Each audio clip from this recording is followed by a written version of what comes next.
Gentlemen, this is Democracy Manifest. Have a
G'day everybody and welcome to the happy hour, and g'day there to True Blue, 43 OG and DJ Creditas. How you guys going?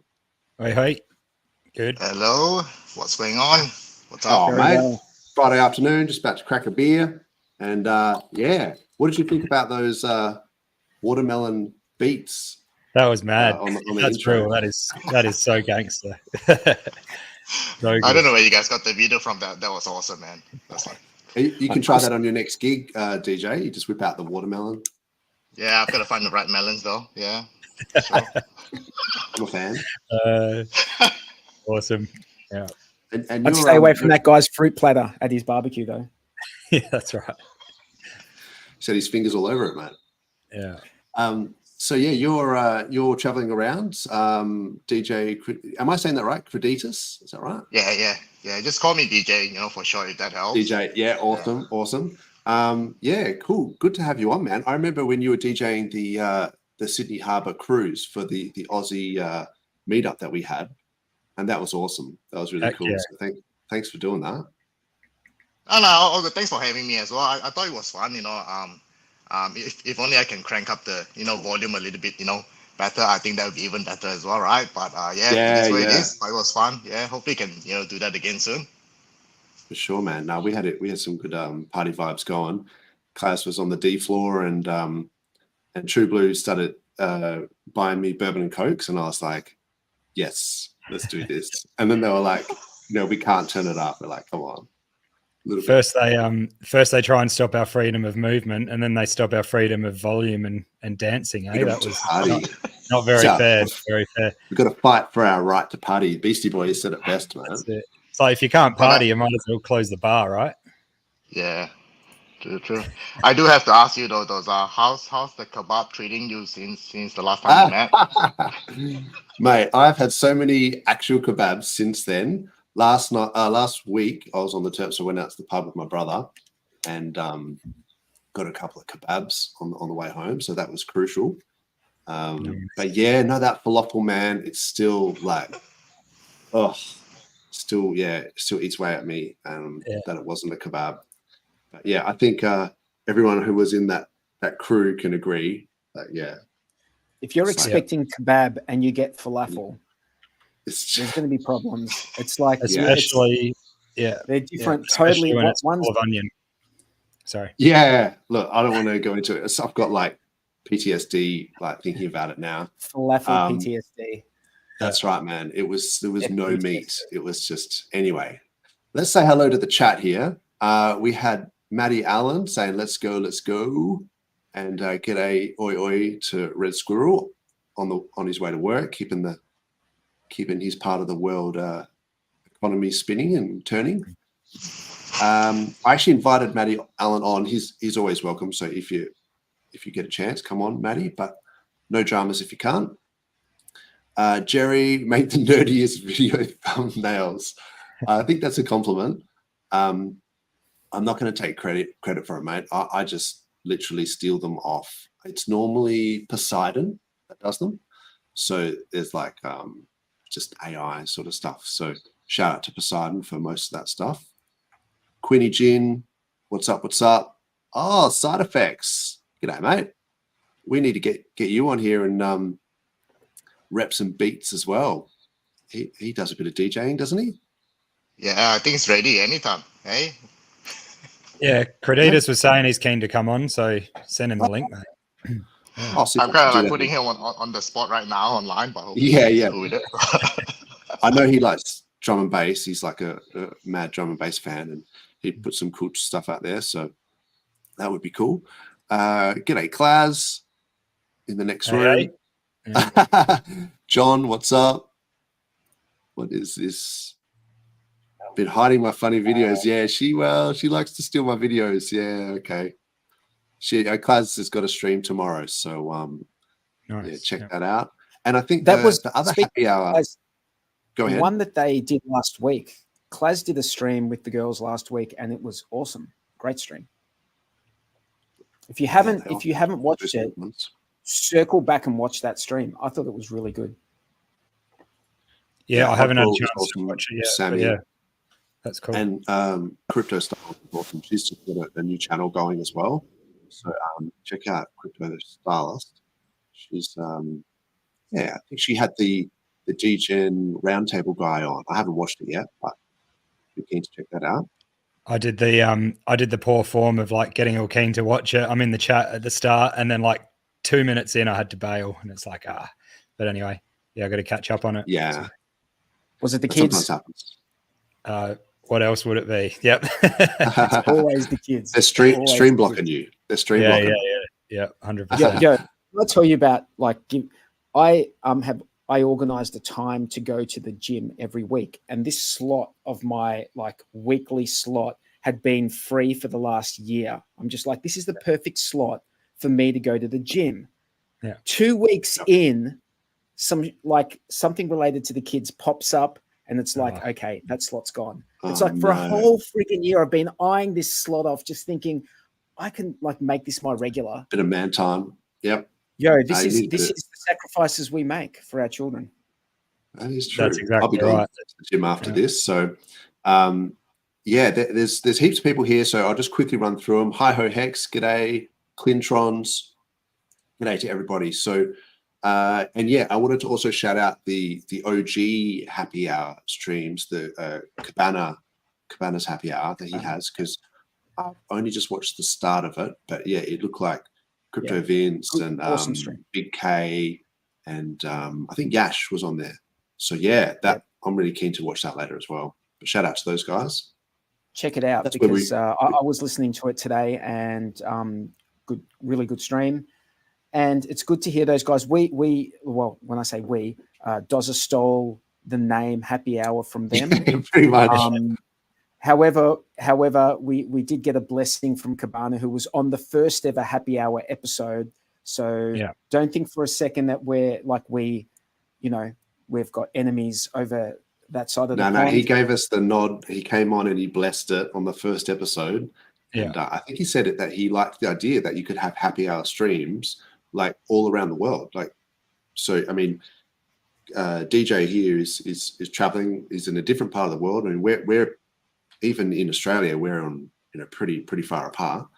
So, it's kind of cool that you can have happy hour streams pop up anyway. So, yeah, I would encourage anyone to do that if they thought that they wanted to have like Asian happy hour or whatever, South American happy hour or whatever. Just go for it. That'd be cool, lads. Yeah. Greek happy hour. Greek Asian. That is so funny.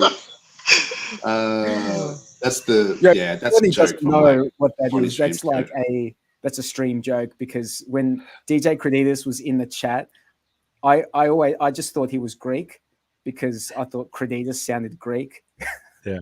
So I just and he's like, no, dude, I'm like, You're saying, DJ, that it actually means belief or believe, was it? Belief, yeah. Yeah, that's really cool. Somi's been talking about that lately. So, looking in the charts and things, it always seems like you're sort of on the precipice of a massive move up or a massive move down, and it's like at some level you just have to believe in that you're in the right place. And if you had your what does he call it, the sort of working units, or like your fiat in some other investment, you're never going to get the returns that you would get from crypto. So you just got to wait it out and hope that that Or you're the in losses. the right place. Or the losses. That's right. Yeah, it goes both ways. Goes both ways. Well, I was wondering whether you guys thought that maybe we had bottomed, because looking at the Pulse chart, we had tapped that 40369 during the week, and Richard Hart had even tweeted that we're basically at levels of sort of post SEC law. When they announced the case, there was like a big capitulation sort of dump, and we're sort of touching those levels down, like on the weekly. And so 369. So you might be able to explain this better, 43. But it's just the inflation rate, the 3.69% for hex staking. That's the relevance of the 3.69. It's the overall inflation rate for hex over time. However, it's not every year. It's sort of when it actually comes out might be over a longer time frame due to the staking, but it's calculated on a yearly basis based on the minted. Well, actually, when they say on a yearly basis, I think it's broken down into a daily. It's broken down into daily. So it probably depends on what proportion of the supply is staked. Like is minted. Has ever been minted. Because even if something's been minted and then gets staked again, it still counts as being minted in the contract, and therefore it's that inflation rate is based on that principle that's already been minted, even if it gets restaked and then burnt away again. Awesome. Yeah, so that 3.69% inflation rate, it's interesting that there's this sort of famous Tesla quote where he talks about, if you only knew the magnificence of 3, 6, and 9, then you would have, the keys to the universe, or something like that. And a lot of people are into numerology and this sort of stuff.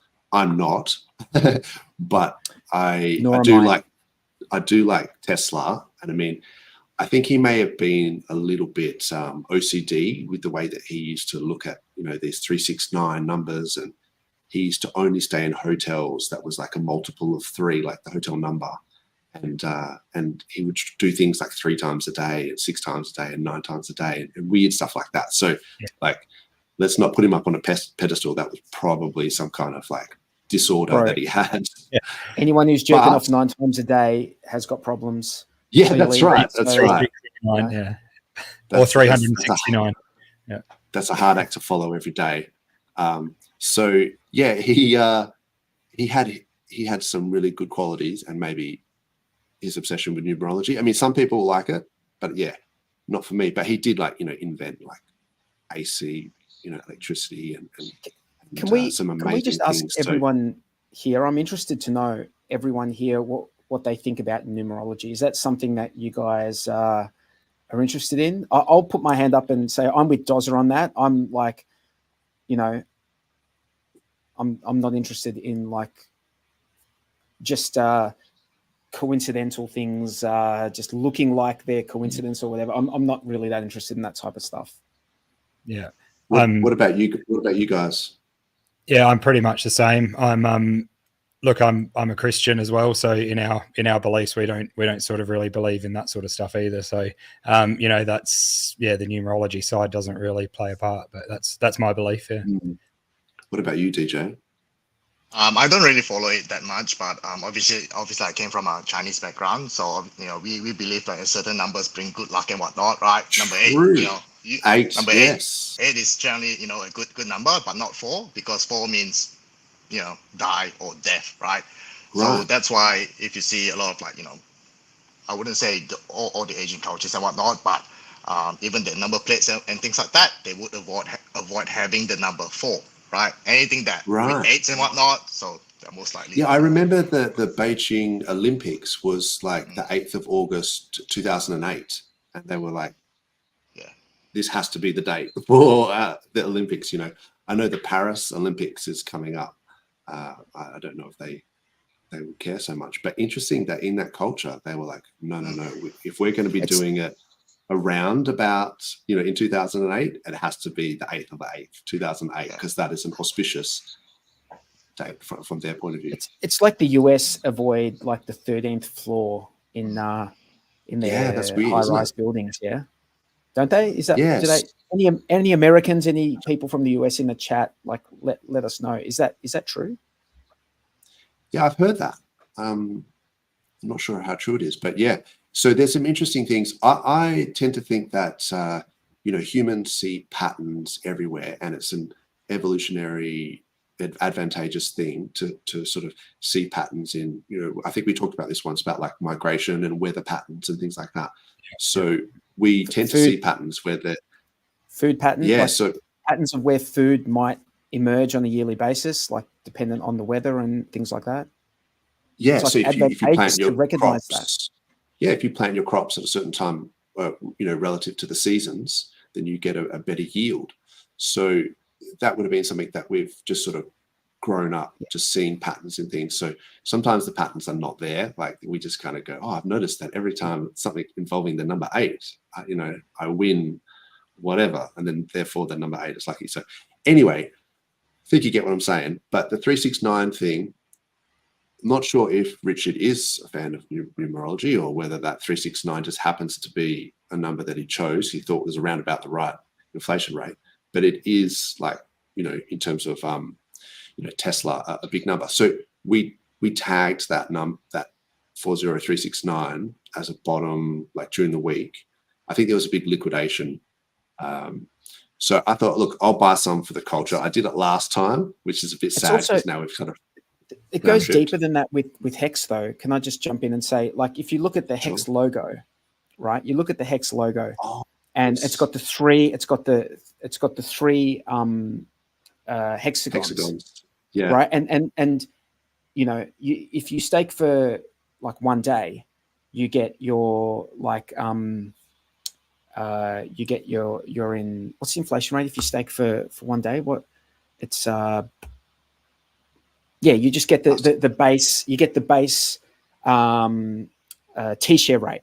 But if you stake for 5 years, right, you get double, like you get 2x, like a 2x discount, like a half discount on the T-shares. And then if you stake for the 10 years, you get, it's a 3x discount, you divide the T by 3x. So that represents like the I think that's how the hexagons are represented, like of that matter, of that point. I'm not really articulating it well, but I think some of the OGs probably know what I'm talking about here. You've got like your base inflation rate, base T-share rate. You've got your, at 5 years it's double, at 10 years it's triple, if you know what I mean.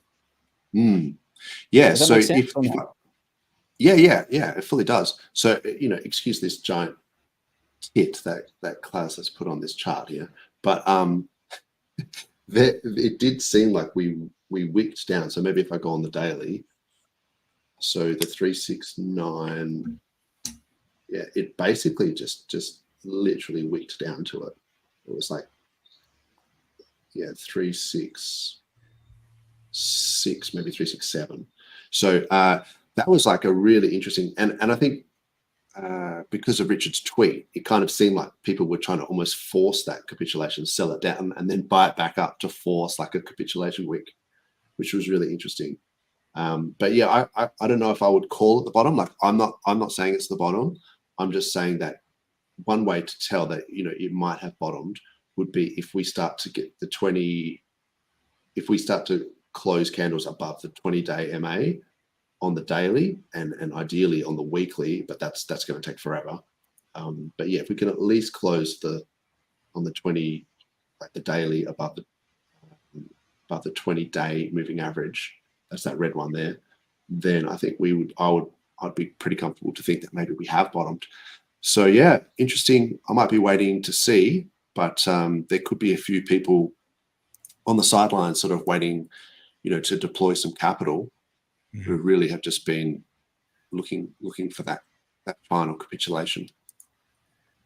Yeah, for sure. I've actually been quite excited about, as you guys know, we've been talking a bit, but yeah, quite excited about where the prices are, just because it's a good chance to be buying in if you've been buying higher or anything like that. So I'm glad we got back here again for another DCA.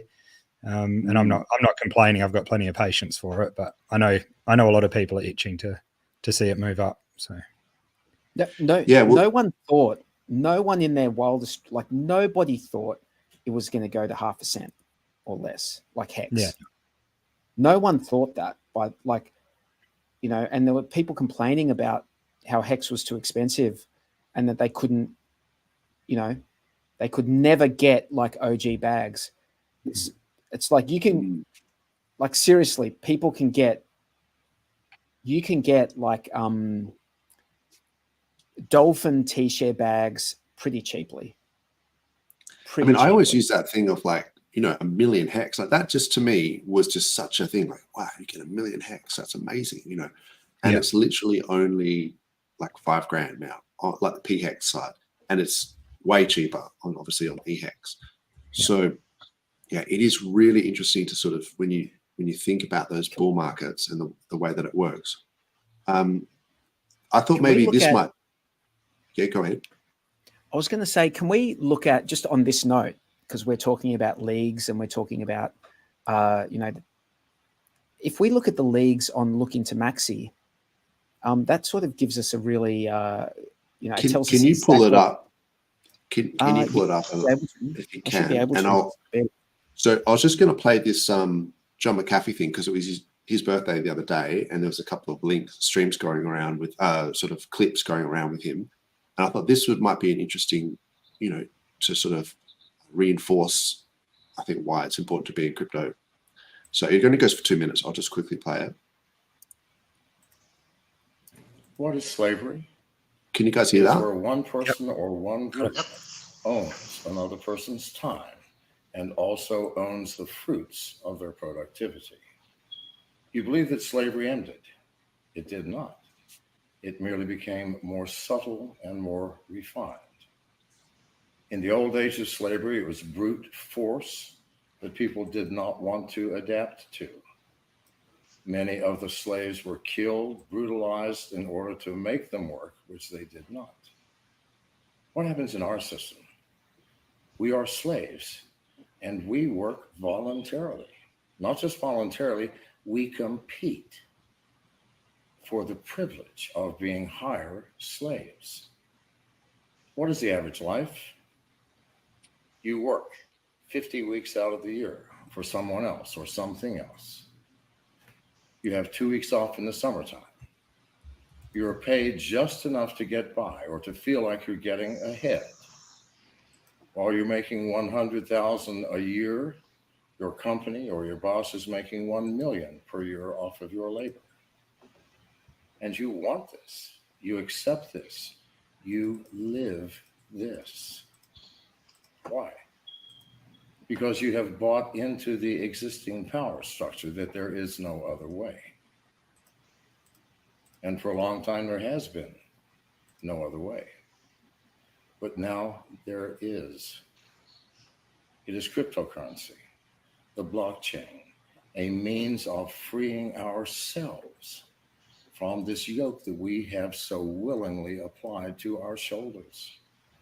Now, today, at this moment, make a decision. Take your life into your own hands. Unlock the door to your cage.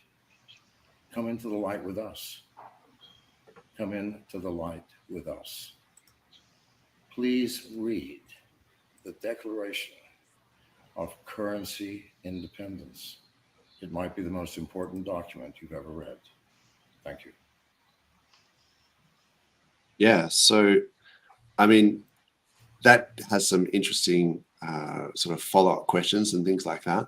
But I like the idea that we're looking at these cryptocurrencies and so people are aping in to all these different things back and forth. But at the heart of it, what we're trying to do is kind of break the shackles of just working 9 to 5 for 50 years, and we're trying to get ahead for our families. I think that's so. In a sense, you don't want to spend more than you can afford to lose and all this sort of stuff. But there is a kind of, I think, a deeper thing where a lot of people actually are in cryptocurrencies to sort of trying to make a better future for their families. And I think that's an interesting thing not to lose sight of, because sure, there's a downside risk, but the upside, it might be worth, it could be the one thing that gives you an opportunity to sort of break those shackles. Yeah. So yeah, it's interesting. Yeah. Besides, going back to the old school of swapping what you grow, or, doing that type of peer-to-peer trading, this is really the next big opportunity for people to break free. That's what I believe. And that's why I'm so keen on it, and have that belief for the future. And for me, it's not about right now at all. It is about the long-term look on it, because we got to break free somehow.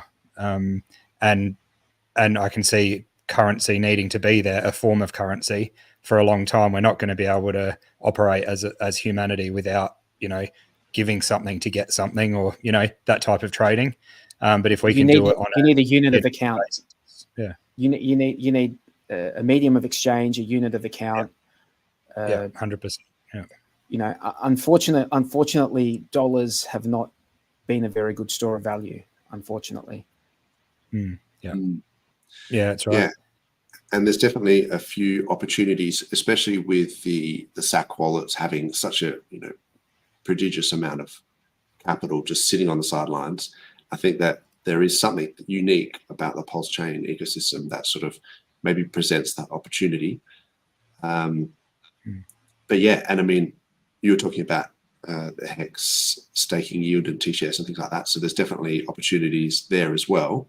So this is what you were saying, 43, about the yes. leagues? So this is the PulseChain details relating to T-shares, and here are the leagues of the different T-shares. Now, obviously, nobody has all the T-shares. I don't know. I think maybe there's an entity that might have 10% if they added up their different wallets together. But I'm not 100% sure. There's definitely whales out there. I'm pretty sure. There's definitely sharks out there. But as far as T-shares go, dolphins and squid. I mean, a dolphin position, I think, is around, if you're getting the max, the best rate, the best discount rate for the T-shares, I think it's a little bit over $50,000 US to get a dolphin position. But a squid position would be, obviously at the best rate possible, would be about $5,000. So that, they're so much cheaper than they have been for a long, long time. They really are so much cheaper than they have been for a long time. In the context of crypto, this has been around for 4.5 years. So they've definitely been cheaper than they have been for about 3 years. That's for sure. Yeah. What was the price for the highest price for a T-share? From what I've looked at, was it between like 5,000 and 10,000 or something at the peak for one T-share? One T-share was I think around $10,000 US. Yeah. Now, if we are to take what the price of a T-share is now, it's roughly $192. Yeah. That is so unreal. Yeah. Massive chance to get in at a good price. And if anyone in the chat doesn't know what a T-share is or understand that, type it in there and we'll explain it to you. But for those that understand, you'd know how big that is, getting it at that discount. And I think it's important to, $192 US, right? But max stake, not max length stake, but at just 10 years where you're getting that 3x, you divide the cost by 3, and that will give you how much that same T-share will cost you out for 10 years. That's $64 for a T-share. I'm not saying go and stake something for 10 years. You know, you got to do what's best for you. Is it okay for you to stake for 10 years? Is it okay for you to stake for 5 years? You make a decision. That's what this whole contract, or you just hold it liquid. That's the whole point of the Hex contract. You hold it liquid, or you stake it. Some people can't hold it liquid. That's the thing. So that's why they need the staking to protect them from themselves. So the yields on the longer, the way the T-share rate edges up. Sorry, not T-share rate. The daily payout edges up over time. It really like that second 5 year period, the yields just start, like what your return is in terms of like a yearly payout for a stake, in terms of Hex that you put in. Like if you compare how much you put in and how much you're getting on a yearly basis, it starts to be like seem ridiculous. It starts to be really, really, really good. I'm just conscious of the fact that DJ's got to disappear, and I just wanted to give him a quick opportunity to sort of say some things. So, DJ, what is your favorite thing about PulseChain at the moment? Like, are you getting into the meme coins, the degen sort of side of things, or are you just doing yield farming, or what's your sort of favorite thing? I think the main thing for me about PulseChain is really the community, right? And because if I compare PulseChain and Ethereum, PulseChain is way more affordable for the likes of myself to get into things, to start learning and whatnot, right? Now for me, a lot of you guys are doing awesome job in the community, sharing videos and whatnot. For me, the way I learn it is to try to build something, and that's how I got into building meme coins and whatnot. I'm not going to show those coins and things like that, but that got me into learning. Feel free. I don't, talk about it. I was going to ask you about it. Let us know what the idea was. All right. I remember. Yeah. So I remember you were shilling a sort of a token. Was it Lyft? I think it was a while back from that, or maybe I'm not sure if that you sort of were just a fan. You were just a fan of that token, but that was the paralyzed Mexican sort of one. Yeah, that was the paralyzed Hexagon one. So I was a fan, and then obviously one of the investors as well. So I basically created my own coin. Probably about over a month ago. So it's called it's called Donpan. So it's basically a mascot of a Japanese biggest discount store. So whenever you go to Japan, right, you walk past this store, you hear this catchy music and whatnot, and you have to go stop by there. And basically, it's like one of the biggest store, and I think they have like over 600 plus stores worldwide. And which is awesome. They sell basically everything. You can find everything there. So next time if you guys go to Japan, I'm sure you will spot those store. The store itself is called Don Quixote. As in short, like that famous story. Yeah. So and where he fights like windmills and stuff. He thinks they're dragons, and he's like hallucinating, and he's fighting windmills and stuff. Yeah. That's crazy. Yeah. That's cool. I mean, so I guess that's interesting. So people can make their own meme coins on PulseChain.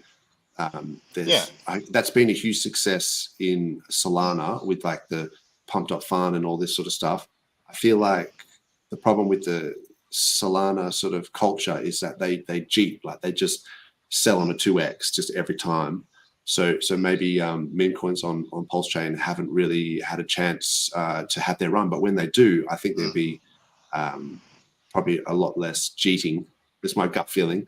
And particularly the Tangan guys, they try and do the liquidity providing, that sort of stuff. So cool, man. And I feel like for anyone, even if you don't have a tech background, right? I think that's one way to learn. I mean, for you to deploy a contract and whatnot, obviously the sites like goldpulse.com or even 9inch as well, you can basically just deploy something easily through the websites, right?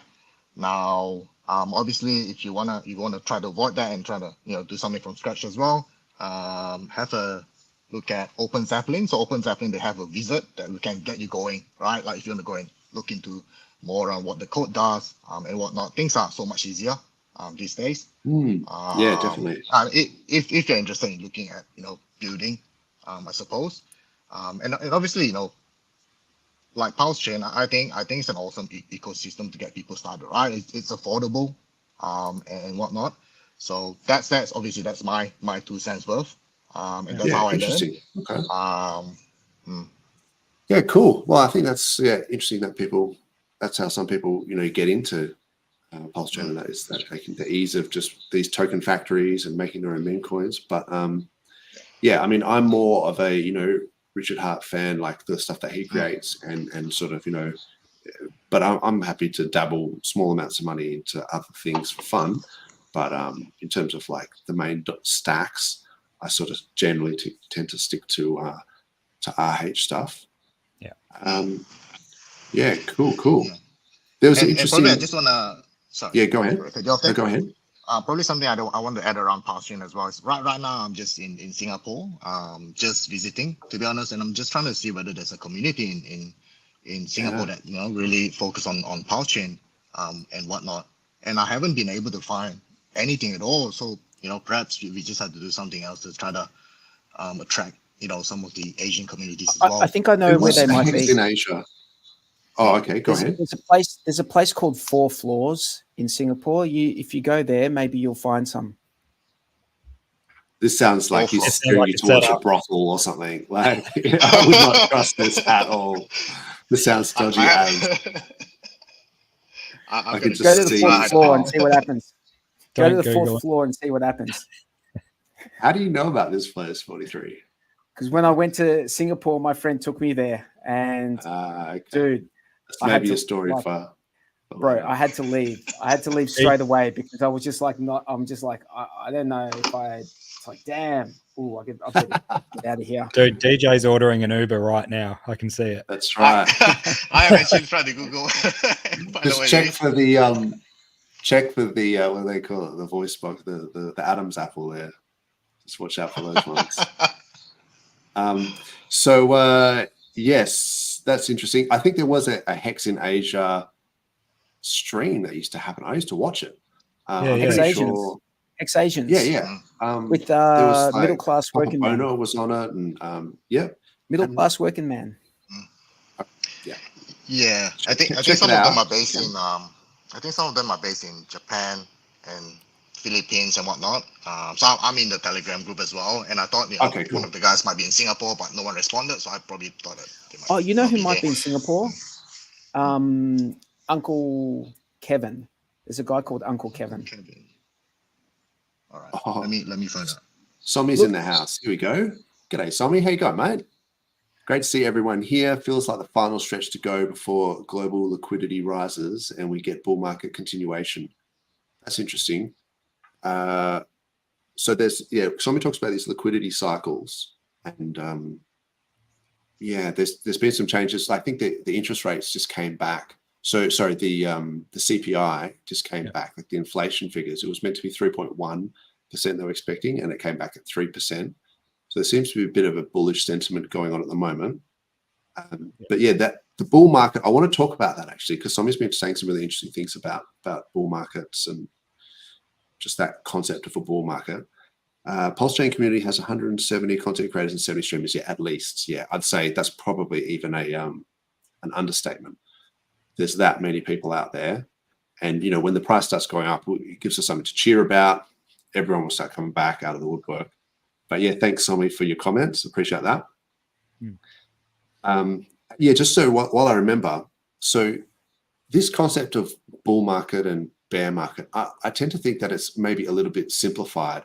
And I know that some people have this thing where it's like, the bear is just from all-time high to all-time low. It goes for about a year, and then everything else is bull market. But I'm starting to think a little bit more in terms of just uptrends and downtrends now.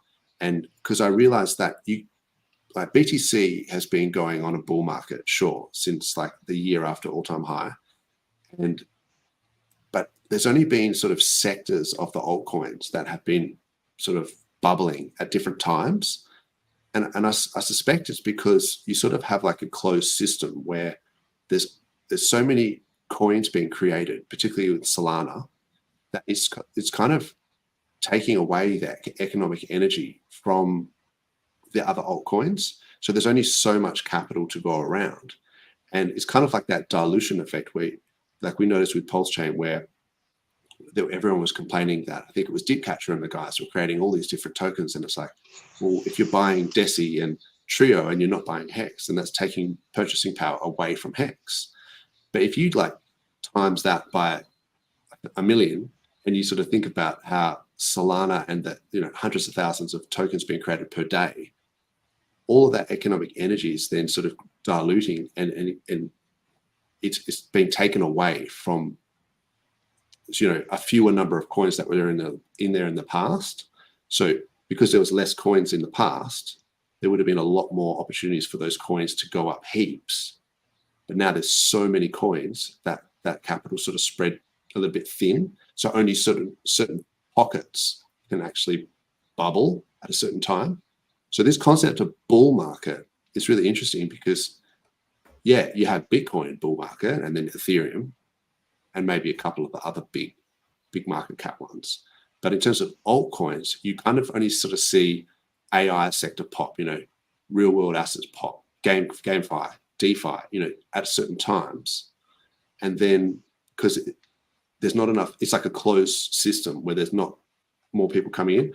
Once you get that influx of people like the normies in a true bull market, then there's more capital to go around and everything can go up.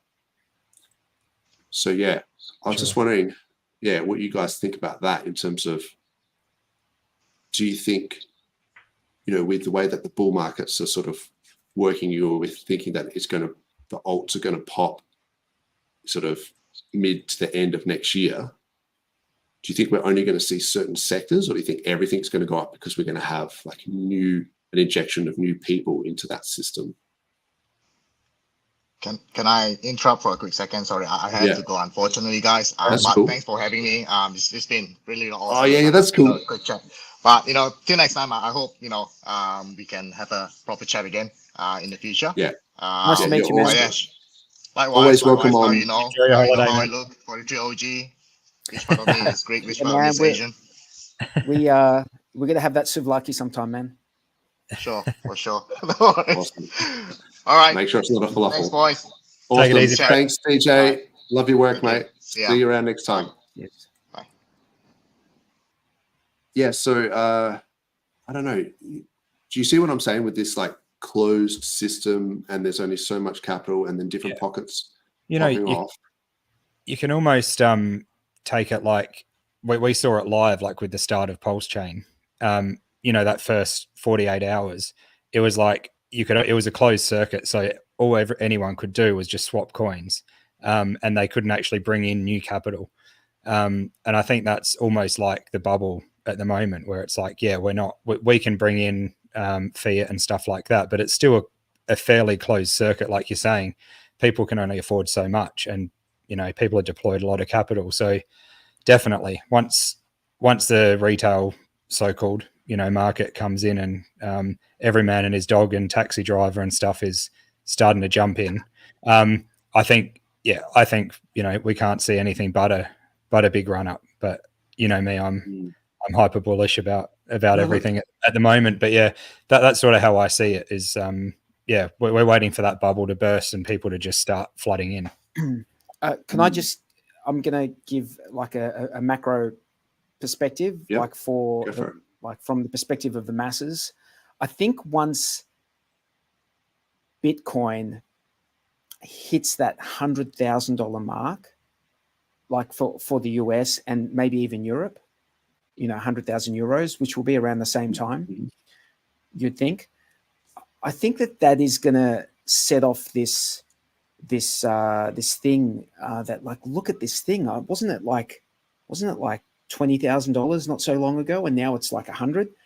I think it's going to set off that thing in the retail segment for crypto, and then people will go off looking for what else they can get into. Also, at that point in time, there's always people taking profits, and if history is an indicator in the crypto markets, what sometimes seems to happen is that people will sell those blue chip crypto assets and then go and put it into things that maybe haven't seen those gains yet. And because market caps and liquidity is so much lower in those other cryptos, they can pump a lot easier. I mean, that's what I've observed over the years. So maybe that's going to happen, because also let's bear in mind that it seems like now that what's going on in the legacy markets is that we're almost, what I'm hearing, it's like we're almost back to like 2008 period of that sort of thing in the markets. So if they're going to have to print money in a big way, then inevitably I believe that some of that money is going to come into crypto, and it's going to make a difference. We'll see what happens. I mean, these are just my perspectives. It's definitely not financial advice. You should not be taking financial advice off a dude wearing his hat backwards, on a Friday afternoon. Yeah, it's a very casual chat. That's it. It's not financial advice at all. I don't know what's going to happen. Yeah, that's it. Hey, I travel it like a little bit here and there, and I tend to try and pop the radio on in different places just to see what they say, especially I hate listening to the news, but the financial sort of reports and stuff, I just like to listen in to see their sentiment. And there was a stage where they were mentioning crypto. I've been in basically since the end of the last bull run. And so they were talking about it in always, the price of Cardano, has come down or has gone up, or Solana and whatever. Yeah. And at the moment, there's no talk of crypto at all, on the financial things. Yeah. Even, we like Adam Stokes here in Australia, and I know a lot of people overseas. He does stuff for the TV when crypto's, running hot, or when he gets the call. And so he's even said, like, he used to get like a 1 minute slot. And then when crypto started booming, all of a sudden they gave him like a 5 or 10 minute slot, and now it's down to now it's down to like almost nothing. So you can just see that sentiment, at the moment. The sentiment, it's really interesting, because like there's that thing where if you get good news in a bull market, everyone gets pumped and the price goes up. Good news in a bear market, and I mean, I'm using these terms really loosely. Maybe I should just say in a downtrend or whatever. But good news in a downtrend doesn't tend to do anything. Like people just say, So some judges just come out and said that 80% of all cryptos are commodities, or was it? I can't remember who said it recently. And it's like no one cares. Yeah, and it was like, but so when things are going down, like good news. So, but you can tell when that just by that sentiment. Because if that was in a hyper phase or parabolic phase of a bull market, people would lose their shit. Like you'd hear, Sony or whatever was going to create an exchange. Everyone just went, good luck, whatever. It's like, what? Sony's pretty big, right? Shouldn't we care about this? It's like, nah. By the way, just on that point of the CFTC, how crazy is it that you've got like the CFTC saying 80% of cryptos are commodities? Yeah. And then you've got another government agency, US government agency, the same government, saying like suing like 80, I don't know how many there are, probably not 80%, but saying that like suing the big ones, like almost every big crypto is getting sued by the SEC for being a security. Yes. Now, you cannot it can't be both, right? It can't be both. So what you have is you've got two agencies with differing ideas about what crypto is, and they're both funded by the taxpayer and government debt, right? So they're just essentially just wasting dollars, just wasting them. And it's crazy, man, to think that it's ridiculous. We are funding, or the American people, I guess, they're funding through their tax. Well, we fund it as well because the same government that are in opposition to each other. Well, one branch probably wants to make money from buying and trading the crypto and making the most of it, and the other one's trying to make money from crypto by taking it down and suing everyone. So yes, 100% true, Blue. So at the end of the day, the motivation is always greed, and these guys, you ever wonder why these It's things the are the same- way they no, are? no, It's because they're trying to fill their pockets in some regard. It's not only that. It is just the model of government agencies. It's a very, very difficult thing, man, because Well, it's incompetence as well. Like it's that Venn it is, diagram thing it that I is, talk about. but You but get it's both. but it is also if you just like take it down to a local government level, right? If you've got local governments or departments or whatever, or even state governments. I'm speaking from a perspective of Australia, federal government. Yeah. There are departments that get an allocation in a budget, right? Now that department or that agency tries to use all the money, because if they They're gonna don't burn the use all the budgets. money, don't use all the money, they don't get the same amount of money next time. The budgets don't burn themselves. Yeah. So what they do is they try to use all the money and then they ask for more money, right? So it's the exact opposite of an efficient system like a business, which is trying to do the opposite. A business is trying to do is it's trying to get the same outcome more efficiently for less money. Sure. So that is I think it's a fundamental problem with our system that there is nothing that makes these agencies want to be more efficient.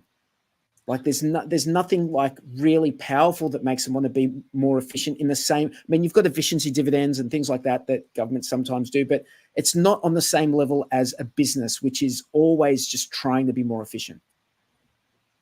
That's actually a really interesting point because, I 100% agree. Sorry, I'm just trying to do two things at once. And I saw an interesting thing that was from Warren Buffett. Just see if you can hear this. I can end the deficit in 5 minutes. How? You just pass a law that says that anytime there's a deficit of more than 3% of GDP, all sitting members of Congress are ineligible for re-election. Yeah. Now you've got the incentives in the right place, right? So it's capable of being done. And they're trying to use the incentive now that we're going to blow your brains out, America, in terms of your debt worthiness over time. And that's being used as a threat. A more effective threat would be just to say, if you guys can't get it done, we'll get some other guys. I can end the deficit in 5 minutes. So that's an interesting concept. Is actually holding politicians accountable in some sort of using a metric, like saying that if the deficit went below 3%, I think you said, of the GDP, then you're ineligible for re-election. I was like, now that's some accountability in politics that I'd like to see.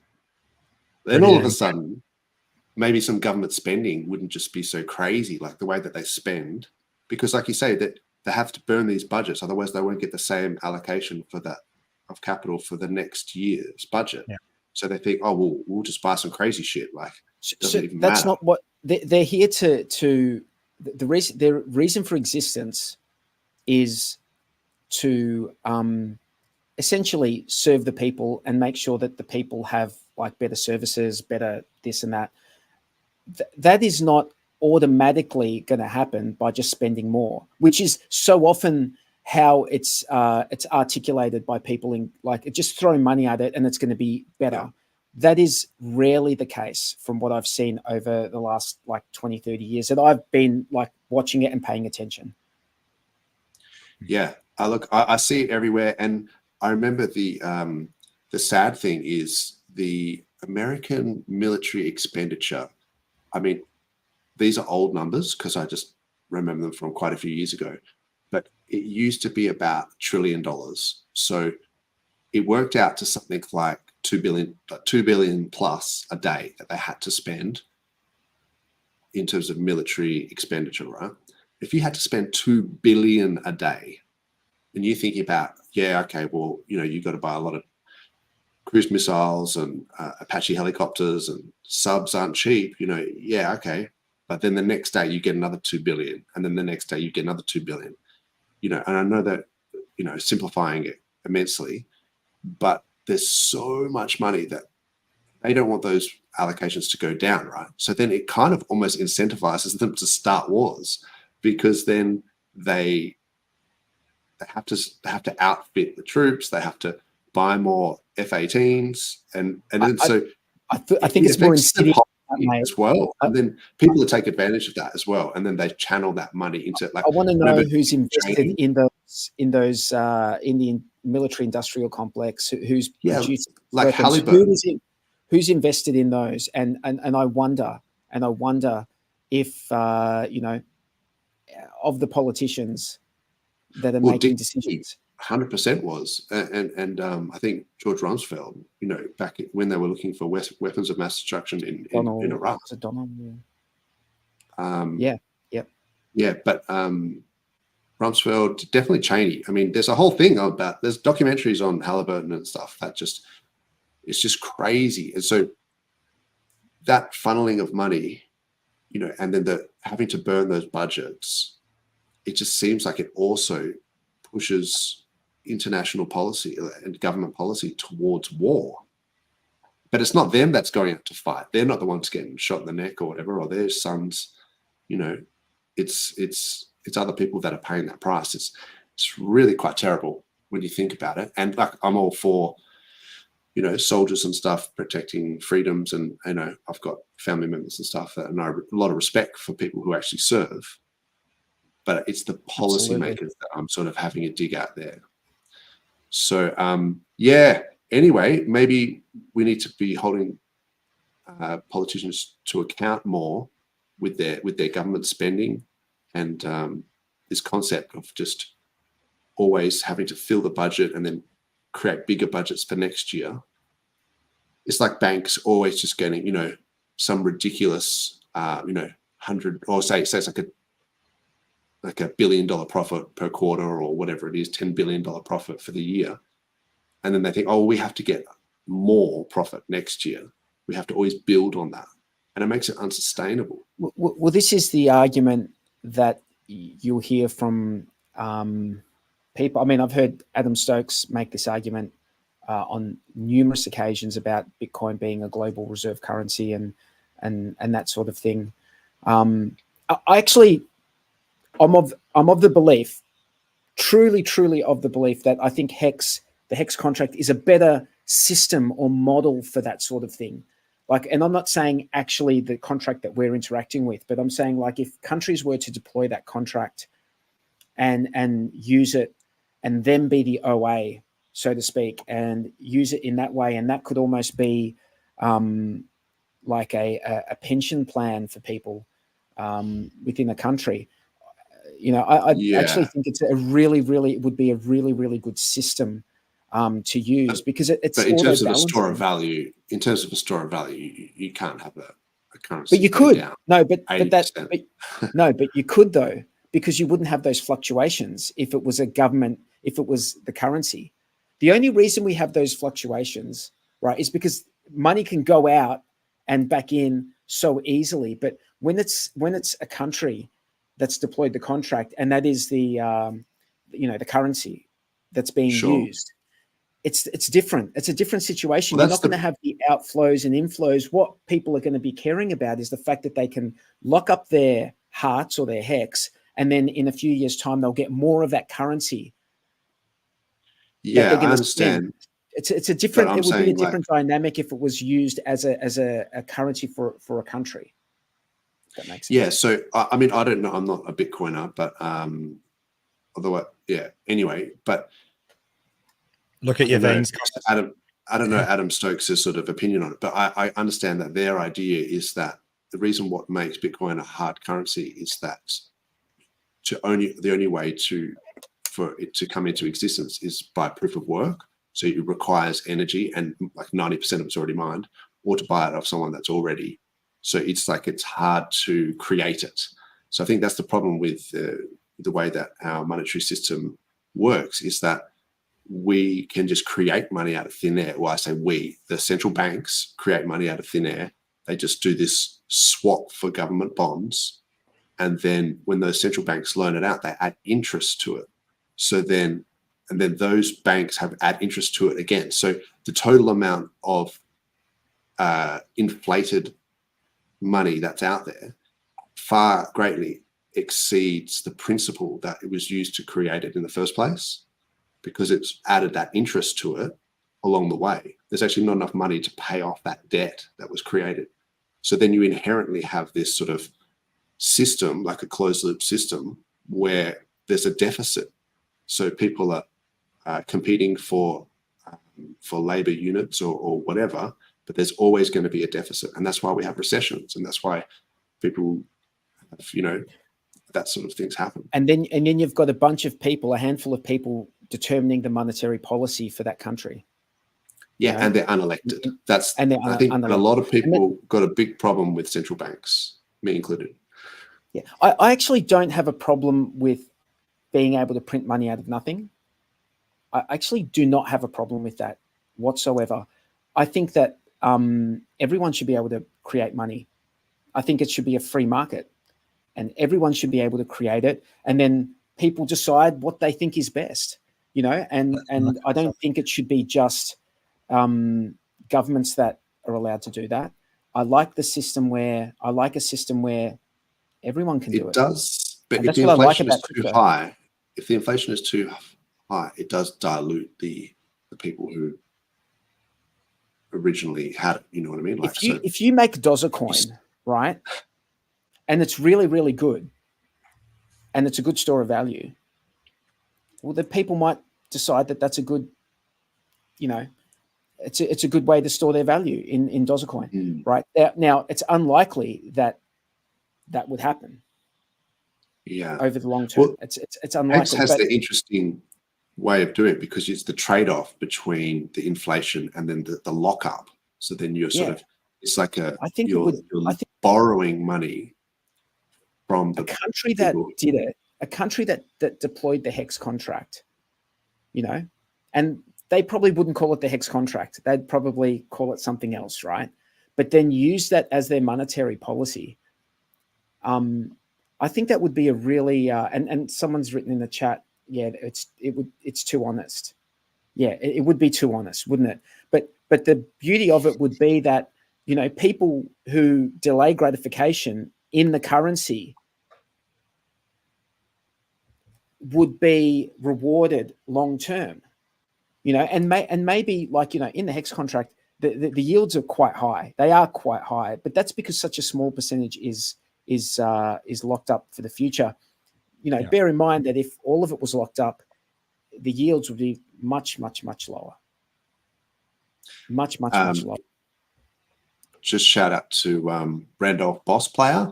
Haven't seen you here before, but yeah, cool. Some interesting points here. Show me the incentives and I'll show you the outcome. So that might be, I think, a Charlie Munger quote.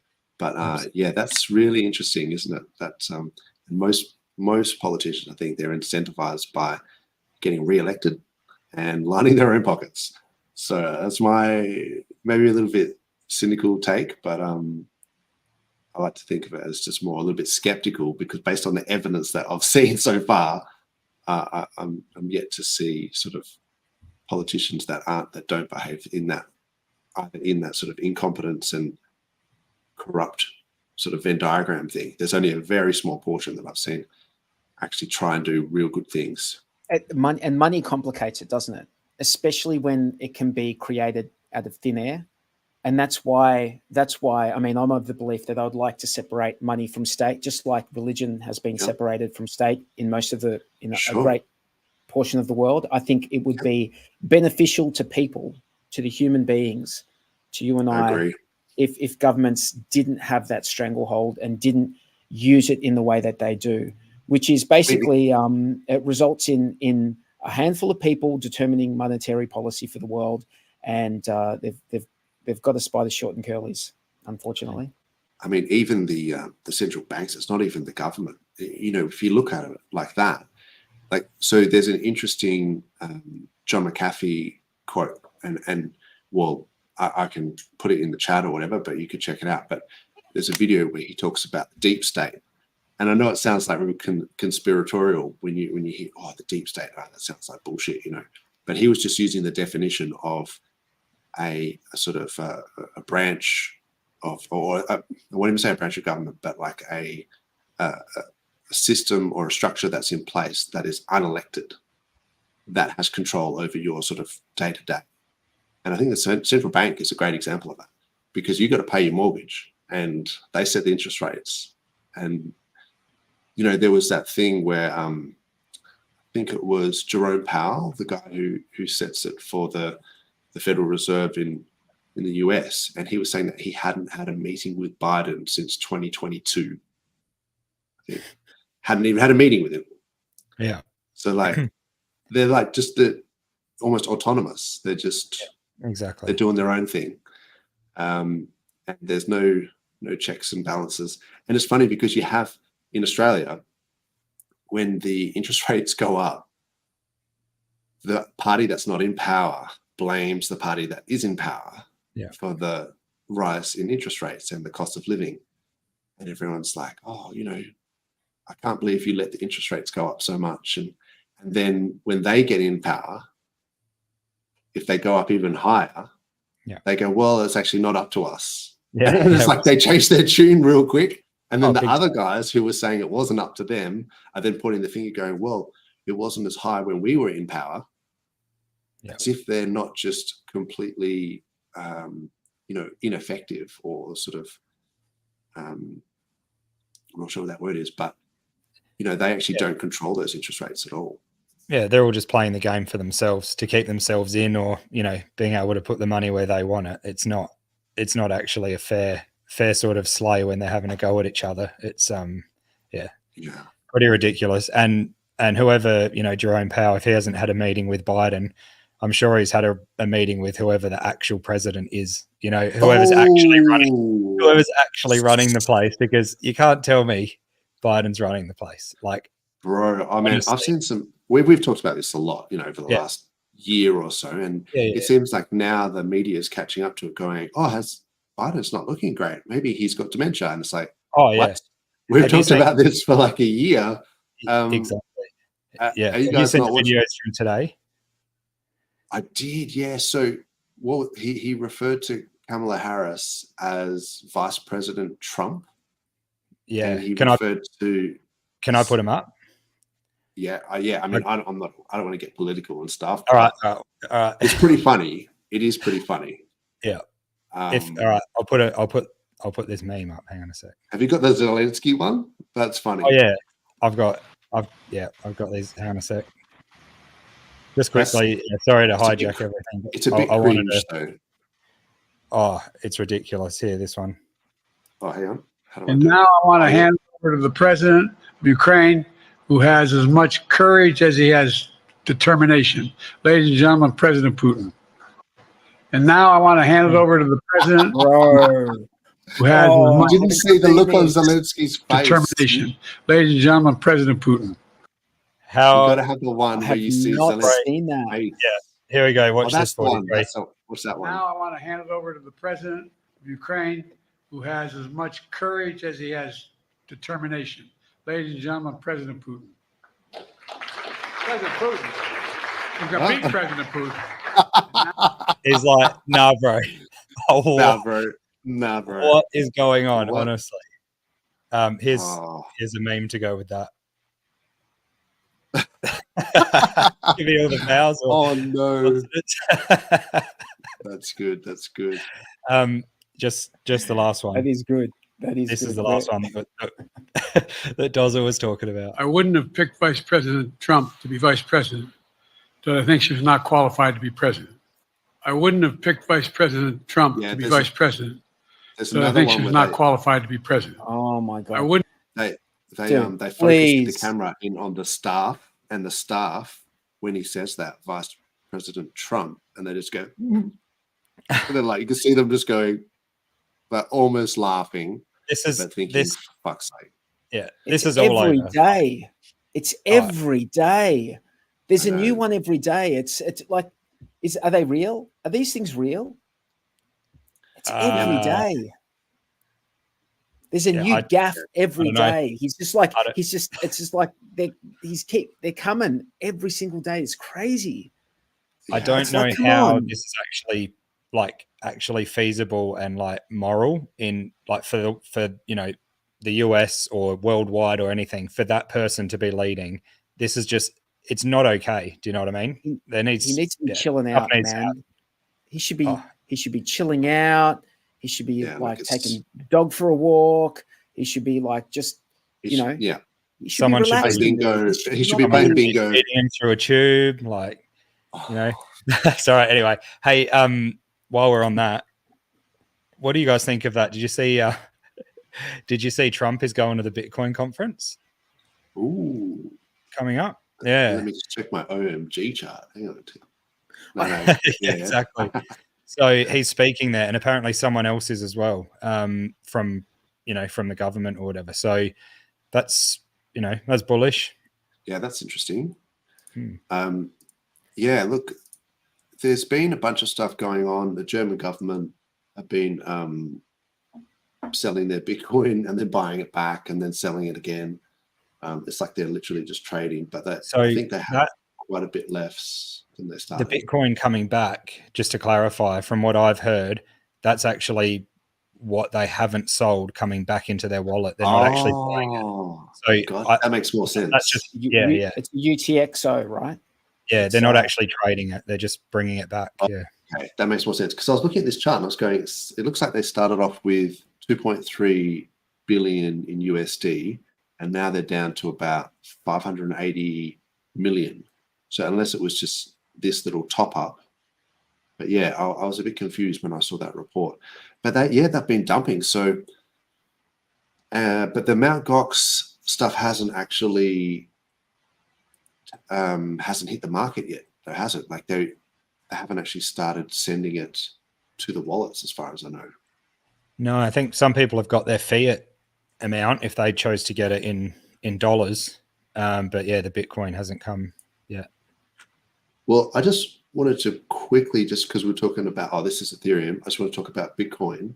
Yeah. So there was a monthly support sort of range, I guess, which it looks like we'd broken down. And then I was like, well, hang on, we're only just into start of the month. We shall see whether it actually comes back up. It might close the candle, above. And it kind of has. So that's interesting. And there's always going to be some sort of bounce. But yeah, my concern was that we had dropped below this 20 MA on the weeklies and they started to cross over. And then if you look on the daily, there's actually the 200-day moving average in yellow that we broke down below. And then now it looks like we're actually getting rejected off that 200-day moving average. So we've got this, unenviable situation where you have the 10-day, the 20-day, the 50 days all inverted. And now the 10 has gone below the 200-day. And it looks like we're getting rejected off this 200-day. So we may not be out of the woods. I know there's been a lot of bullish stuff happening with people saying we're back and everything, but this is still kind of looking like it's rolling over a little bit. I mean, maybe the downtrend just goes down to like 50K or something like that. It doesn't go all the way. Well, what's this support here? This is like 52. So it's like, I don't think it's like going to crash down like completely, but it could go to like 49. It could go down to 49 or something like that, and then people see the 4 and they're like, time to get back in. Or please, do people actually think it's going to go down into the 40s or the low 40s or the 30s? Is that what they're thinking? No, I've heard everyone basically say that it's just business as usual and it's just a minor retracement and then it's just going to keep going up only. How high did it get? Did it get to 74? Like, what did it get to? Well, it wicked up to 70, 73.5, yeah, 74. 73.5. But I mean, I'm just saying, like, in terms of, people talk about bull markets and bear markets, and I'm sort of saying, I think it's more complex than that. I don't actually think, I think humans just like to simplify things into binary things. We tend to be, I'm for this team and you're in that team, and we just form tribes and things like that. And so we look at things and we just sort of say, it's either this or it's this. But I think it's actually way more complicated than that. I don't think it's just we're in a bull market or a bear market. I think even within a bull market, you can have downtrends. I agree. And yes, but usually the downtrends aren't more than 30 to 40%. Like for Bitcoin in a bull market, usually they don't go beyond like 30 to 40%, right? That's like almost Yeah. unheard of for a Bitcoin bull market. So based on that, you would think that whilst it might go down to the high 40s, you can't imagine it going down to it's like hard to believe it would go down to the 30, like into the 30,000s. It seems like, I mean, I don't know what's going to happen, but just based on prior dips in the bull run. Yeah, I mean, you can get this sort of double top thing happening where this happened in also. What was that? That was the double top. Actually, this is the big double top that happened in 2017. No. When it broke down, but the recent one that we saw. Hang on. That's not the double top in 2017. The top was just the top there. Oh, and then sorry, that was just the bear top. market. You're right. That was the bear market. This is the double top here. Sorry. That was the double top. How much was that drop? Just let's what was the bottom after that first top?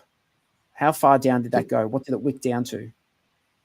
You're talking about the double top in 2021. In 2021, it went down to the weekly from there close down to, or to wick. Well, actually, it's 55%. It went down from wick to wick. It's 55% on the weeklies. But it didn't, let's be honest, it didn't then go on and make crazy new highs or anything. It just sort of went higher again and then pissed off, Yeah, we got scammed. This was the whole super cycle thing that never happened. Yeah. It was just a double top. It was basically a double top, I mean, I don't think we can say, it wasn't a blow off top. That second one was not anything crazy. I mean, we're still on track for this 4 year. So this is where I sort of thought 11th of November that we would be breaking the all-time high. So we kind of broke the previous all-time high prematurely in my mind. So then I sort of thought, at this point, it doesn't necessarily mean it's up only, 80, 90K. It could easily have just, well, as it's turned out, it's sort of come down here. But it could just sort of, do this sort of thing where it still reaches that previous all-time high around about that November date. So I'm not suggesting it's going to go way down, but it does to me look like it's I think feasible to go to that high 40s, like 49, and then come back after even that. low 50s. Low 50s, yeah. Possible. But we shall see. Not necessarily what's going to happen. Who knows? No. It's just for me. I just don't like it seeing getting rejected of this 200-day moving average. I'd like to see it close above the 20, and then start to see them back stacked. There's a couple of comments in the chat there, and also I'm at that point where I'm going to have to head on off. Not very nice talking to you guys, and nice talking to meeting DJ Creditas when he was on earlier. He's headed to the fourth floor. See that in the comments? That's right. He's off to the fourth floor. Awesome. Thanks. Nice. Thanks, 43. Right, good guys. to see you. Have a good weekend. I'll see you Legendary. next time. Yeah. See you, man. Cheers. Have a good weekend. Cheers, buddy. Awesome. Yeah, that's interesting. Because we were talking about how this Mt. Gox selling sort of created this situation that we're in now. We're kind of made the charts look a little bit like we're heading out of an uptrend. But this zero edge comment, it's put the fear into people, hasn't it? Yeah. So this comment here, Ethereum has lost 60 billion in market cap because Mt. Gox is selling 9 billion in Bitcoin. That was interesting. So in that dump that happened basically last Friday, Ethereum lost 60 billion in market cap apparently, and then Mt. Gox is only selling 9 billion in Bitcoin. So maybe the market over responded, over corrected. I think so. I think all the investors in Ethereum know how tied it is to Bitcoin, so they knew that it would come down, so they might get a chance to reload. But look, it's the exact same chart in Ethereum, so you can just look at it and say, on the dailies, it's the 10 and 20 the wrong way around, and we're getting rejected off the 200. So, look, interesting to see how it plays out. But yeah, there was one other thing as well. I noticed Gerardo. Yep. Welcome back, Gerardo, because I haven't seen him for a while. But he's see him stream again. Yeah, awesome to see him streaming again. I did sell my Mintra sack like the second it came out, so apologies. Like literally as soon as I got access to my mint, I cheated it. Well done. You did a good move. Anyway, apologies to anyone, but that was just like, I don't think it ended up performing well, but it may have. Yeah, that's the beauty of this market. You can do as you please. Everyone, you're welcome to sell. You know, we know that the sell button's there. That's what it's there for, to sell whenever you want. So yeah, I think just when the sacks were going down, I was just sacking for everything. Yeah. And then I looked at it later, going, well, now that the prices have come down, actually that's a really interesting point I'll talk about next. But so Gerardo was just saying that if, say, the OA wallets, or SAC wallets, let's call them, actually took that 170,000 ETH and then put it into the Lido staking pools, the yields are about 3.16 API right now. So they could earn 441 ETH, which is about $1.35 million per month, or 16.4 million per year at current ETH prices. Yeah. So yeah, that's really interesting to think about. You know, just staking that ETH might actually, you know, assuming you could do it with like minimal contract risk. Yeah, I was about to say, in my opinion, that's you know, picking up pennies in front of freight trains, in the way of, you know, like Richard says, in the way of the contract risk for 3% is probably not worth it. Well, I mean, you wouldn't do it with the entire stack though, right? Like you wouldn't put all 170,000. Yeah. But if you didn't, then you wouldn't get the same yield that he's talking about either. So yeah, true. I mean, you still get an the interesting API. Point. Yeah. Look, it's just a talking point. It's just sure, it could happen. Yeah. It means that, you know, you could see an extra 1.35 million in buy pressure per month. How realistic that is like you say, up for contention. Yeah. And also dip catcher, which made me think of it when you were just saying about that, you know, the sack prices and things. So I think the average sack price for Pulse was when Hex was around about 13.5 cents. Yep. So if you look at it from that point of view, you know, PLS down to 404 is, you know, it's only down, you know, I guess it's like 60% from the sack price, depending if, you know, if you didn't have the multiples and things like that, the multiplier. So that's the equivalent of, you know, like say 40% of 13.5 cents. It must be around about 5.5 cents. So selling Pulse now, if you had used your Hex at the time at 13.5 cents to buy that Pulse, is actually you selling Hex at 5.5 cents. Yeah. So that people sort of saying, you know, why would anyone be selling? It's like, I mean, maybe not for us, but you know, for maybe some of the big players, because it's almost like preserved its value in a sense. That's for sure. Compared to the actual Hex price. So yeah, that's something to give you an idea of like how, you know, why these things are happening. Yeah. And yeah, some people that have lost faith in it or conviction, they might see another coin they want to go to. And if they're in what they think is a profit and they see, you know, like you said, they sacked at a good price. Yeah, they've got that capital there. They want to move over, and so be it. Yeah. Yeah. I was just going to see if there's what was going on in the chat, but then I know you've got to disappear early today. Yeah, it's cool. And so do I. Yeah. But if you want to check out some meme coins. Yeah, cool. Just one thing quickly. I don't want to skip over.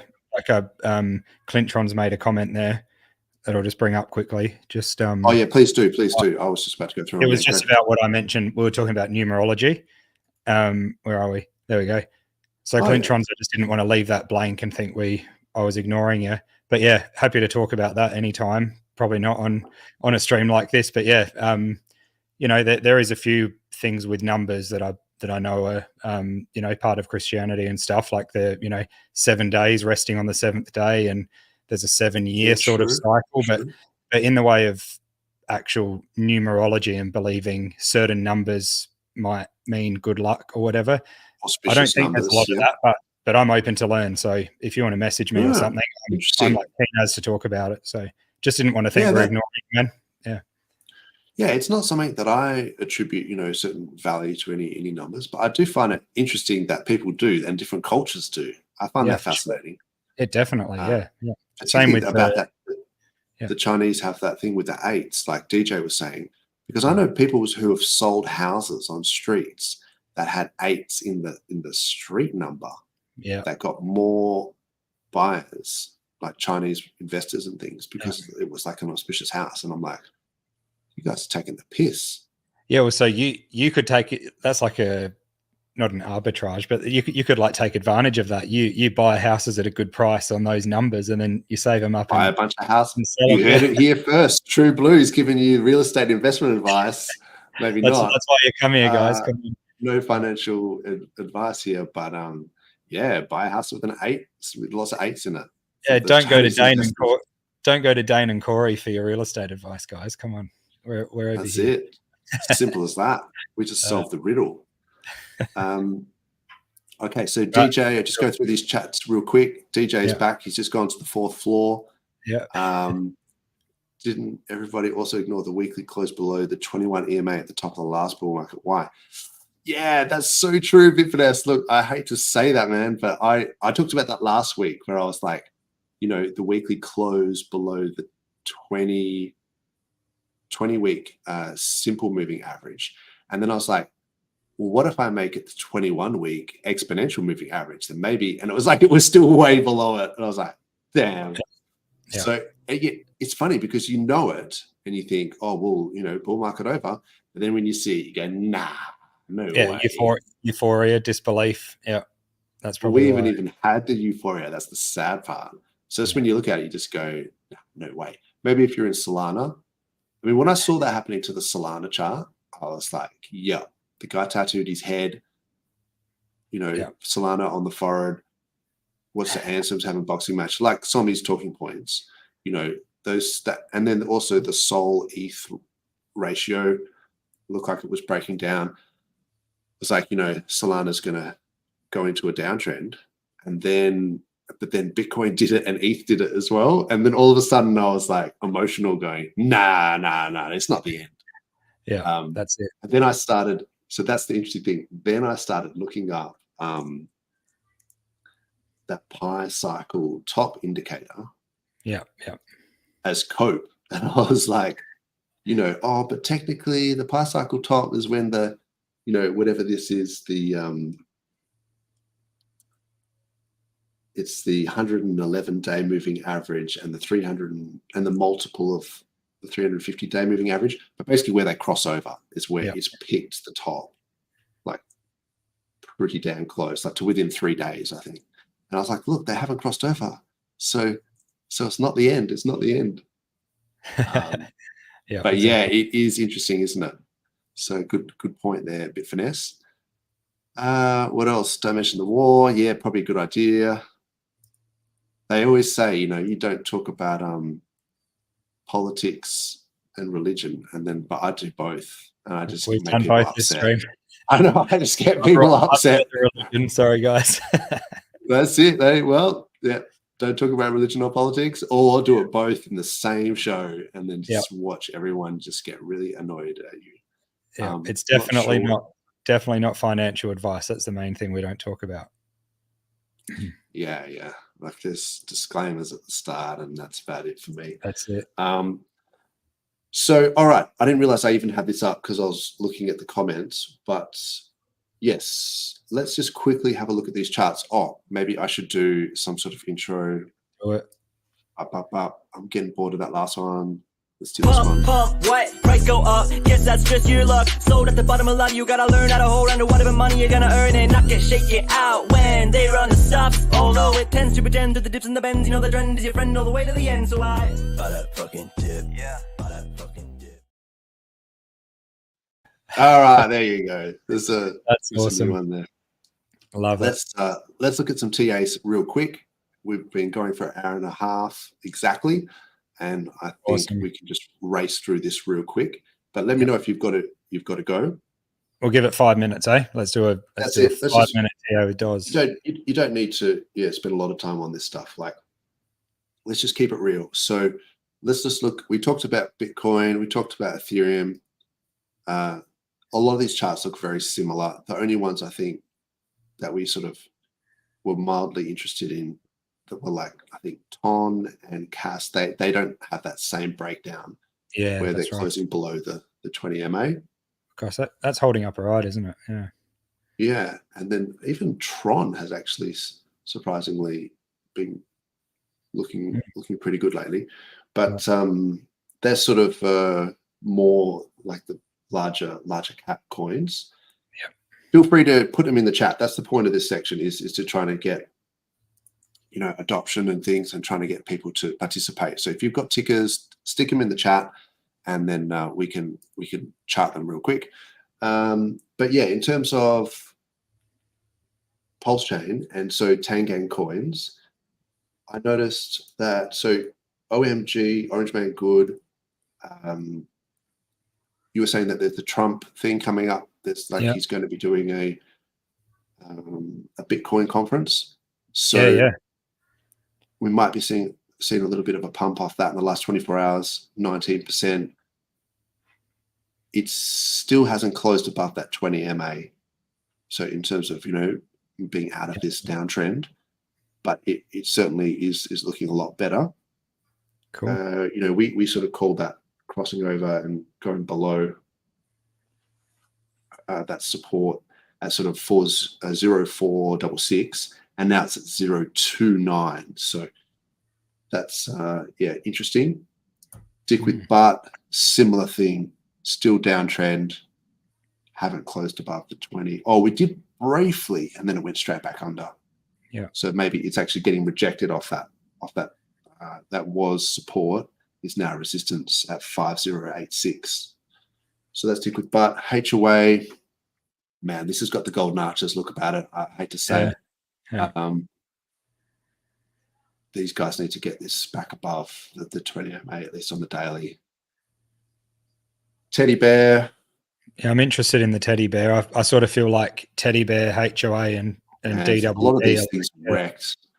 That one looks more wrecked, as Teddy Bear is wrecked as well. Like, it depends. You listen to Moon King and these guys, it's all sunshine and rainbows, but no, I don't listen to Moon King. No, neither do I. Just putting it out there. Yeah.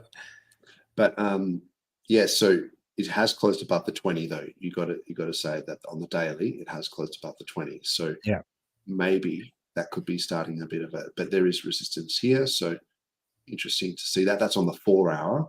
Yeah. Yeah, but the daily doesn't look much better. I just clicked on Teddy Bear because it came up, but I was actually looking at the Tangang coins. Although it doesn't really matter. Let's look at Pika. So this is Pika to Pico, the Somi's one. It's not technically a Tangang one either, but it actually had held up really well.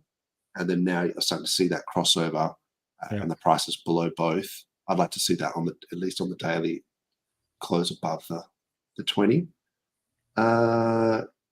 SolidX, I think it's just been going sideways. It's been sideways and down for a long time. It's really not doing anything. I think it's been. Have you got the Firewhale's address there? I'm just interested to see if it's being held up. I know. So I guess you'd call co-founder of that, who's helping the Firewhale out is Randy Hilarski. He's doing a bit of trade or swapping, trying to level things out between the Note token and SolidX. So he's trying to do some benevolent type trading between them. Yeah. But the problem is I heard that Note token was given out to Randy's, paid group or whatever. So I like Randy. But yeah. if the Note guys are getting a whole bunch of this stuff, Note token on in the pay group, then They I'm were. still They were. Oh, yeah. they were. Okay. Yeah, at the beginning, it was I think you got 100,000 per month that you were in, and that was at about the, I don't know, it was like the 10-month mark or something. Yeah. So, and a pay, and I'm not a huge fan of participating in coins where people got free. yeah, that's for sure. Yeah. I think there is some advantages of the Note coin, whatever, being bonded in liquidity to SolidX and this sort of stuff. Yeah, just to be a smart ass on that comment, did Bitcoiners not get X for free? X for free, yeah, and I hope they're all out. Fuck those guys. I hope, because they all got it for free and they all dumped it. Yeah, that's right. That's right. So I hope they're all out now. Yeah. Although there probably is some OG Bitcoiners in the Hex community that just retained it, but we won them over. That's it. So this was the Firewhale address I put in. It looked like he bought it up at the start. Yeah. Tried to buy it back again. Yeah. Okay. Yeah, I remember that then one. He hasn't bought it back since, but he could have been using different wallets, mind you. Yep. But his main Firewhale one hasn't bought since. I don't think that game's out yet. May. That Crash game. So there's a bit of bullish talk about that coming out that's tied to SolidX, but see what happens. I don't know much about that, but that's interesting. Okay, so I think we talked about Pika. Let's look at Chetan, Peach, and the G'day token. Old mate Gillespie. That was a good stream last week. I really enjoyed that. It was really good. Yeah, listen back over it, and man, and some of the stuff Tom says, it's like, is he taking the piss or isn't he? Like sometimes you have to stop and think, and it's like, hang on, is he being serious or not?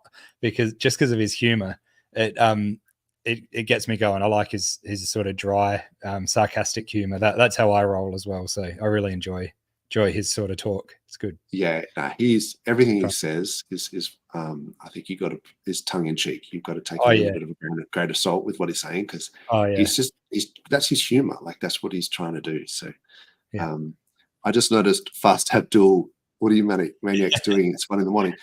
Yeah. Not everyone lives in the US, bro. Like it's literally the middle of the day where I am. So on the other side of the planet. But if he comes on with us one day, he'll be, no doubt, it'll be midnight and he'll be wearing his suit. So, he'll put in the work. Yeah. I was going to say, you're welcome to come on and just, shoot the shit and say hello and give us a brief, rundown of your 2 fucks protocol. Yeah. But yeah, at 1 a.m., he's probably got his fluffy slippers on ready for bed. So yeah, I think basically Chetan looks pretty wrecked. Sorry to say. Peach, oh my God, like there's nothing much I can say until they start making higher highs. And is it on log? The 20. It's not. Yeah, but this is all right. Yeah, I mean, Hexicans have done this for a long time, and a good log, bro. And look at doesn't this. Do much. We're still in profit. Yeah, how many people caught this week? I bought Peach when it was in the first hour when it came out. Yeah. No, look, to be fair, I probably sold it in profit, so I shouldn't complain. And they wouldn't like to hear that either. But should be LPing it, mate. Come on. I should have LP'd. You know the rules. You know the rules. Kicked me out of the gang. Gang. Yeah. Look, in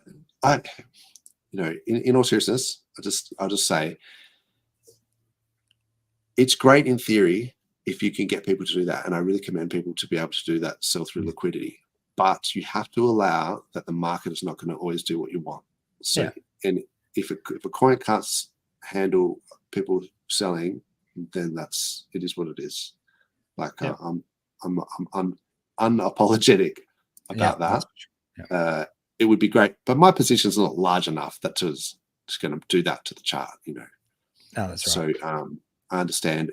Probably should be LP if I'm selling, but sometimes you don't have the time for it, and then that's an argument that I could have with people if they wanted to, but I don't want to step up to cookies in some sort of like debate there. But I think he would understand that a free market and if a coin is strong, it should be able to withstand people selling even without the LP side of things. Yep. But you know, I've got no leg to stand on, because you know my favorite coins like X and Pulse have got a rec chart, so I can't really get on my high horse or whatever. But I do like the 10K coins when they're pumping. They're pumping. That's for sure. And so they do really well, particularly when you start pricing some of these things, in PLS, in the attempt to get more PLS at the end. Yeah. So yeah, just before we wrap this up, I guess I just wanted to quickly, for my own benefit, look at the hex pulse ratio. So hex priced in terms of pulse. And it's really just range bound, isn't it? Between that 100 and 140. So it's at 120 pulse per hex at the moment. And so I guess you could look at the other one in terms of like farming. I think is really interesting is the ink PLS. Yep. So if you price ink in terms of PLS, yeah, that's pretty much just going sideways. It's pretty good for farming. Yeah, that's a good in terms of impermanent loss. That's a good farm to be in, and it looks like it's just sitting on support there. So yeah, that's really interesting. Look, there was a couple of meme coins and things. These are the PRC20s. See, they're actually all on a tear, really, because they're bouncing back after getting hammered during the week.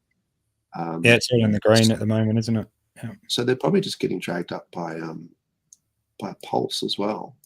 Yeah. And there was a couple of other meme coins as well on like other chains that I think were doing okay, but I think Pepe was not one of them. It's down 6% for the day. Prices below the 20. They've crossed over. It looks like a bit of a downtrend. Brett. This is on base. I think the Tangang have just launched a coin on base, by the way. Yeah. Melon Musk or something. Yeah, that's the one. Melon Musk. Yeah. It's funny, no? Yeah. It's pretty funny. So Brett, similar deal. It's broken down. Man, a lot of these charts don't look great. Like, you got to say, I heard about this Pepe coin, which is like Pepe, but maybe Chinese Pepe. I don't know, man. I think that's hilarious. This is just probably gone on a run, and it's probably going to get hammered, but it'll hammer down. Yeah. I think it's just how it all is. We just sit tight and don't be. Yeah, I mean, it's probably a good time to be getting in, but yeah, those ones that are running up, I reckon they're going to either hold or get hammered back down, like you said, because sentiment's low and all that. We'll see. It's a real interesting time there, and there was no tickers in the chat there, so that's why I couldn't. I just went through some random ones, but it's at a really interesting time because it almost feels like a bit of a crossroads, like what Bitfinesse was saying. We've seen it cross below the 21 EMA on the weekly, but we're just sort of ignoring that. Like we're seeing Bitcoin effectively start a downtrend and getting rejected off that 200-day moving average, and we're just sort of hoping and saying, no, it's all going to be back next week. When Ethereum ETF, yeah, what's that? Oh, the nah. Sorry, you got me. Nah. But yeah, maybe we need an Aussie one that's called nah. Yeah, nice. Yeah. But yeah, so if you're looking from that Bitcoin point of view, it looks like we're going into a downtrend.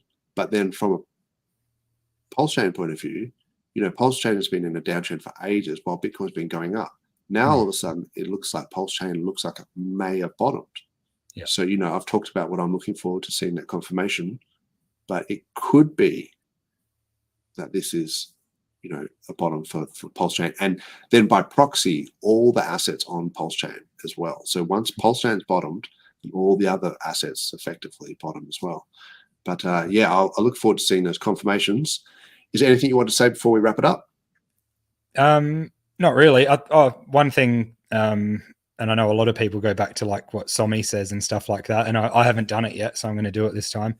I think one thing we've all got to remember is that the ETH is there, and he's mentioned that. But what I think, it's not so much about like, oh, that it's going to come in. It's that, or when it is, but it's like we've seen it move. We've seen some swaps and seen some activity there. So that means that benevolent wallet is probably ready to do something, and is probably not allowed to, but, you know, is gearing up to possibly do it, because we've seen that move. So, and I'm not saying when, it could be in 5 years, it could be, you know, whatever, but it's there and it's usable because there's been action on that wallet. So that's all. I just think that's a cool thing to remember in the back of your mind. That yeah, it has had activity, which means it could do something. Yeah, what it does, it's not. Yeah, it's not dependent on like the SEC case, for example. Like it exactly, has moved those funds around, so that's encouraging. The question is, you know, will those OA wallets only deploy more ETH once it gets above its cost basis, which was you know 3,700, 3,800. So, and then at what price will it just wait to $7,000, or will it do it at $4,000, and or what? So it could be ages, and it could be waiting for Louis Vuitton to accept Ethereum too. We don't know, you know. Who knows? Who knows? Oh, but man. I reckon we've got a chance. So it's just all about the idea. And that you could front run those wallet buyers. Effectively, because if you wait for those wallet buyers, it would be too late. Like you would think. So you know, maybe, and you know, he certainly hinted that this could be a bottom as well with that tweet we talked about earlier, the 369 thing. So. And the SEC weekly close. So yeah, look, there's a lot of potential bullishness. I'm just waiting for confirmations in the charts, but you know, always kind of thinking that you know, trust in Richard in a sense, because I think he is in it for glory. I think he is, you know, this isn't the end of his story. I feel like this is just, you know, this is just the character arc. And it's just, you need that sort of the hero's arc to come back. He's not just going to let it go out like this. So we can wait and see what happens and watch the fireworks. It's just a matter of time. Exactly. Are they your final words, or have you got more? Nah, that's it, mate. I'm going to head to the gym. Let's wrap it. All right, get the guns out. Have fun. Let's do it. Let's do it. Rock and roll. Thanks, guys. Thanks, chat. Thanks, Replay Gang and the Twitter bots. Always appreciate everyone, and of course yourself, True Blue. Cheers, DJ Credesis and 43. Thanks, guys. Cheers. Have a good weekend.